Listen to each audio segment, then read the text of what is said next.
Berti. Memulai bisnis di tahun 2015, ibu rumah tangga satu ini sebelumnya pernah bekerja di salah satu bank internasional ternama. Namun karena mengikuti jejak sang suami yang harus bekerja ke luar negeri, membuat ibu 3 orang anak ini harus merelakan pekerjaannya dan mengikuti sang suami ke negeri tirai bambu. Untuk mengisi waktu luang di negara orang, akhirnya Ibu Berti mengikuti pelatihan untuk kreasi kerajinan tangan yang berbahan dasar mutiara. Hingga ketika kembali ke tanah air, beliau akhirnya memutuskan untuk menjalani bisnis aksesoris berbahan dasar mutiara air tawar. Dengan berbekal izin sang suami, akhirnya Ibu Berti tekun menjalani bisnis yang ia rintis dari nol.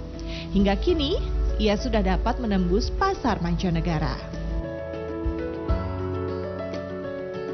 Awalnya itu saya memang suka pakai kalung, pakai aksesoris, terutama mutiara.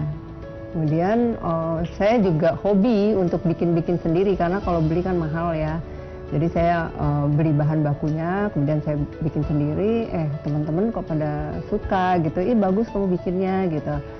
Terus saya pikir-pikir nggak ada salah juga ya kalau dijual ya gitu. Jadi saya coba jual ke teman-teman dekat dulu. Kemudian saya tingkatkan lagi untuk gift. Jadi kemasannya saya bikin bagus gitu. Jadi teman-teman tuh nggak hanya dipakai oleh mereka, tapi juga untuk memberi sesuatu sebagai hadiah kepada temannya yang lain. Jadi akhirnya berkembanglah bisnis itu. Awal banget yang saya fokus itu 2 tahun yang lalu ya, 2016 ya, 2016. Tapi sebelum-sebelumnya saya memang sudah sering membuat dan iseng-iseng bikin-bikin yang seperti yang saya bilang tadi. Kemudian waktu saya ikut suami, kebetulan tugas ke Tokyo waktu itu selama hampir 4 tahun, saya pikir bisnis saya yang sebelumnya yang saya pernah usaha di sini, kecil-kecilan itu, saya belajar. Jadi saya masuk ke Japan Jewelry Academy, terus masuk juga ke privat dengan guru-guru pembuat jewelry di sana. Kemudian selama 3,5 tahun saya belajar itu khusus memang fokus untuk tujuannya pada saat saya pulang ke Jakarta saya mau running gitu.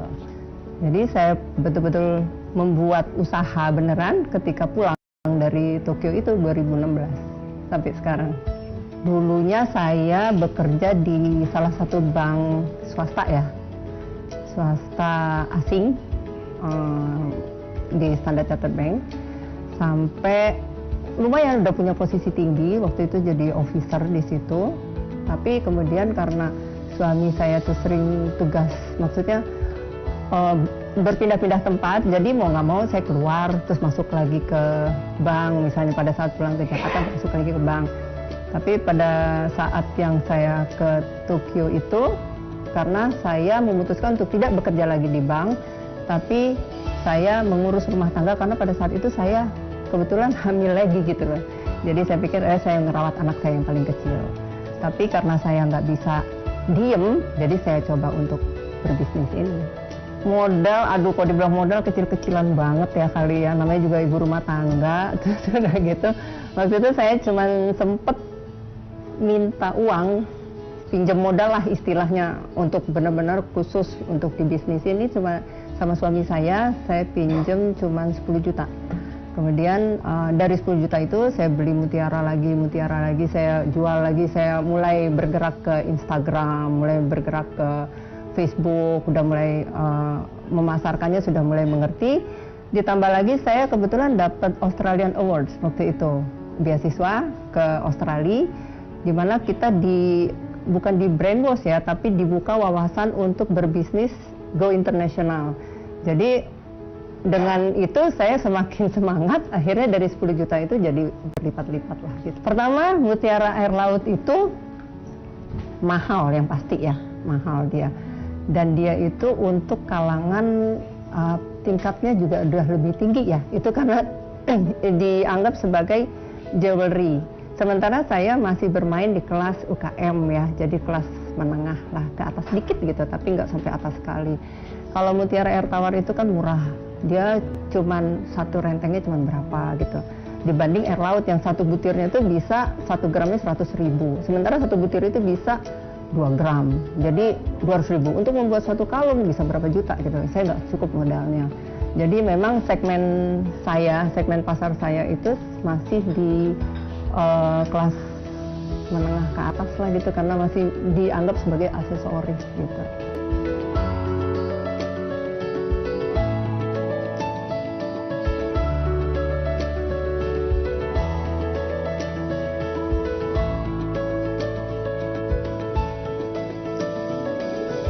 60 menit masih memiliki info menarik seputar usaha yang sedang dijalani Ibu Berti dan bagaimana tanggapan dari keluarga ketika mengetahui Ibu Berti akan membuka bisnisnya. Sesaat lagi, jangan kemana-mana.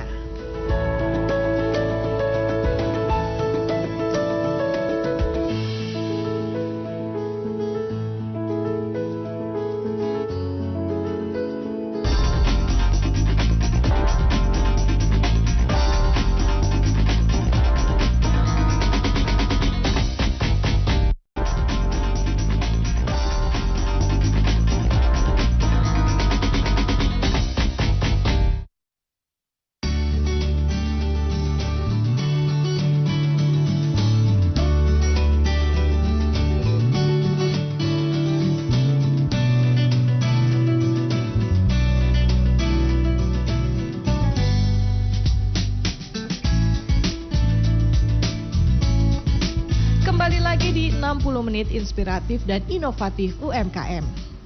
Pemirsa, menjalankan bisnis dari awal memang bukan hal yang mudah. Terlebih lagi yang sebelumnya tidak memiliki background pengusaha, membuat segelintir orang takut untuk terjun ke dunia bisnis. Seperti halnya Ibu Berti.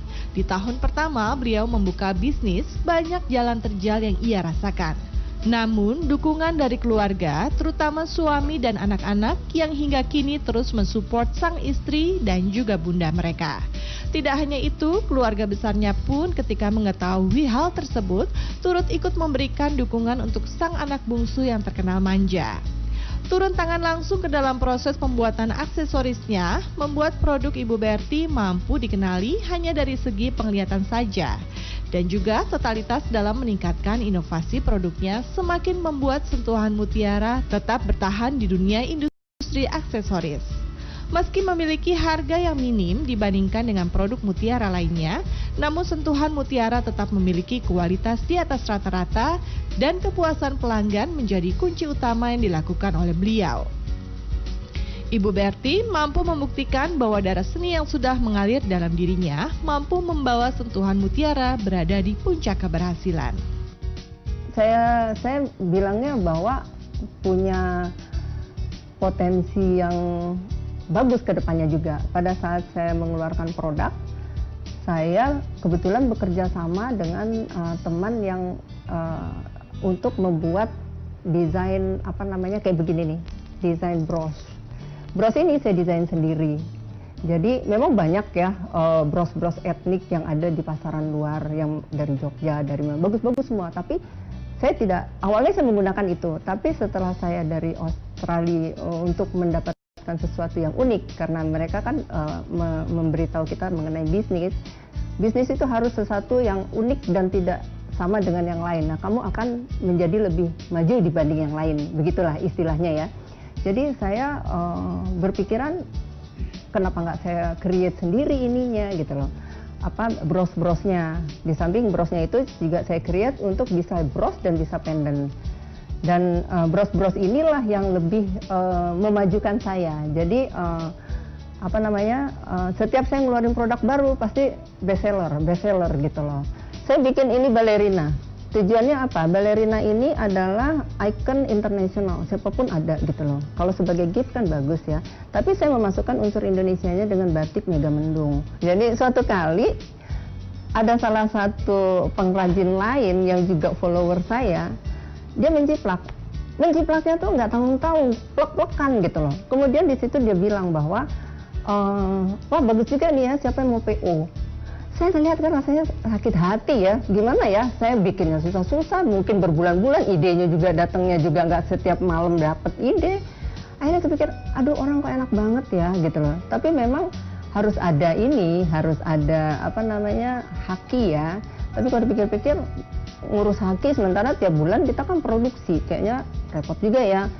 Satu-satunya jalan ya saya blok Instagram saya. Kebetulan saya anggota ACP juga ya. Teman-teman di ACP itu kan kadang-kadang kita suka surhat ya. Teman-teman bilang bahwa kamu nggak usah takut karena kreativitas itu tidak akan berhenti. Orang boleh mencontek, kamu akan menjadi tantangan buat kamu untuk menciptakan sesuatu yang baru. Dan kamu punya bakat seperti itu. Jadi kamu nggak usah worry gitu loh. Ya itu yang bikin saya ya bodo amat lah mau dicontek, tapi tetap sih kita punya protek diri juga gitu, jangan sampai kita dicontek sama orang yang seperti yang saya cerita tadi gitu. Sangat mendukung karena pertama saya memang bukan tipe ibu rumah tangga yang duduk manis terus udah gitu ngurus anak gitu, enggak ya. Dan saya juga bukan tipe yang tidak mengurus anak juga gitu loh. Jadi karena saya kerja di rumah dan anak-anak saya punya anak 3, yang 2 udah gede, yang 1 udah kerja, yang 1 lagi masih kuliah, dua-duanya di UGM di Jogja. Yang kecil itu masih SD. Nah saya masih ngurus yang si SD ini, tapi karena dia sudah cukup besar, jadi saya berbisnis ini kan nggak akan meninggalkan tanggung jawab saya terhadap anak. Nah anak-anak saya yang di Jogja itu sangat mendukung. Kenapa? Karena kalau saya bikin caption, karena setiap produk saya itu selalu ada captionnya. Karena tujuan saya kan sebagai gift untuk orang asing ataupun orang kita. Caption ini yang bikin anak-anak saya, karena bahasa Inggris mereka kan jago ya. Jadi saya cuma bilang, ini saya punya Reok Ponorogo nih, tolong bikinin. Nah nanti mereka yang bikinin ininya, desainnya segala macam tuh mereka. Walaupun dari Jogja, nanti mereka udah selesai, mereka kirim ke percetakan, nanti saya tinggal ambil gitu. Jadi semua mendukung. Suami saya juga mendukung karena ya gimana pun juga ini kan saya membuat diri saya sibuk begitu. Suami saya bilang silahkan aja, tapi kamu harus memisahkan ya antara rumah tangga, maksudnya keuangan rumah tangga dan keuangan bisnis. Jangan dicampur adukan gitu. Dia nggak mau, suami saya nggak mau kalau dicampur adukan karena nanti nggak jelas kamu tuh untung atau rugi gitu loh. Jadi sebaiknya ya harus dipisahkan. Tapi 100% suami saya itu mendukung.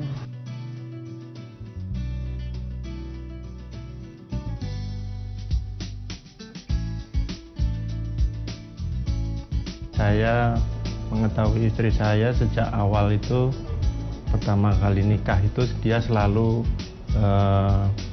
berkreasi. Seperti misalnya ada album keluarga, album foto itu dia selalu hias-hias gitu. Jadi saya melihat bakat istri saya di situ. Kemudian saya juga menghargai istri saya secara sukarela mengikuti saya dan harus meninggalkan pekerjaannya. Itu sudah suatu yang harus kami hargai. Jadi ketika istri saya pertama kali menyampaikan bahwa dia ingin membuat usaha mandiri melalui mutiara, perhiasan mutiara, saya sangat mendukung sekali. Kebetulan waktu kami bertugas di Jepang, dia mendalami hal itu dan saya sangat support sekali. Dia seorang ibu rumah tangga yang baik. Saya tahu bahwa kesibukannya luar biasa akhir-akhir ini, tetapi dia tidak meninggalkan kewajibannya sebagai seorang ibu rumah tangga. Semangat terus untuk ibu, untuk istri saya. Semoga usahanya menjadi semakin maju dan juga jangan lupa jaga kesehatan karena selalu harus bekerja sampai larut malam dan terus berkreasi dan melihat kekurangan yang ada supaya hari esok menjadi lebih baik. Titi, kita panggil nama sayangnya Titi ya, dari dulu Titi itu memang dia selalu jauh dari kita. Adik saya satu ini, adik nomor 5 ini jauh dari kita karena dia sendiri kuliahnya aja di Surabaya. Jadi tidak selalu bersama-sama. Tapi kalau kita bertemu, dia sangat mensupport keluarga. Karena memang dari dulu Titi itu memang senang, seperti kata suami, senang memfoto, dulu kan foto. Kemudian kalau soal mutiara ini yang dari dulu dia selalu berkecimpung sini. Sebelumnya juga dipegang sama adik saya nomor 6 sebelum dia berangkat. Sarannya terus maju dan saya percaya Sentuhan Mutiara akan berkembang nantinya. Ya, saya percaya akan maju. Saya percaya akan berkembang dengan baik karena kalau kita lihat dari produknya, saya rasa itu sudah high level ya, sudah high level. Cara bikinnya itu semua rapi. Pokoknya saya bilang itu sudah bisa go internasional, dan sekarang juga udah go internasional ya, karena teman-temannya semua yang pesan untuk souvenir, ibu-ibu dubes semua pesan ke Berti.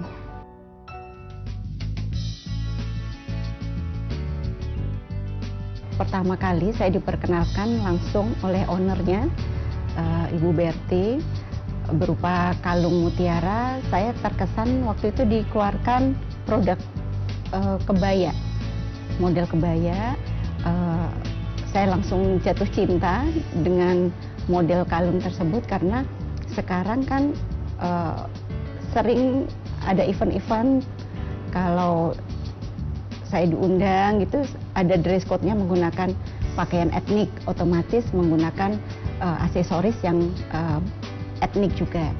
Dan Ibu Berti yang akan datang sih semoga lebih inovasinya lebih maju. Jadi etnik dari Indonesia kan luas ya, ada dari batik, tenun, itu semua di desainnya Ibu Berti, sentuhan mutiara tuh selalu ada di situ. Jadi kayak ada produk yang menggunakan motif parang, mega mendung, itu semua kan kekayaan budaya etnik Indonesia. Saran saya, Ibu Berti tetap terus berinovasi dengan kekayaan etnik di Indonesia, memperkenalkan etnik Indonesia ke dunia luar, karena juga kemasan produknya elegan, produknya juga kualitasnya baik, harganya juga terjangkau. Jadi saya rasa ke depan insya Allah semakin maju. Pemirsa, 60 menit inspiratif inovatif akan kembali lagi, masih dengan info seputar usaha yang dijalani Ibu, serta kiat-kiat bagi pemirsa yang tertarik dengan dunia usaha UMKM.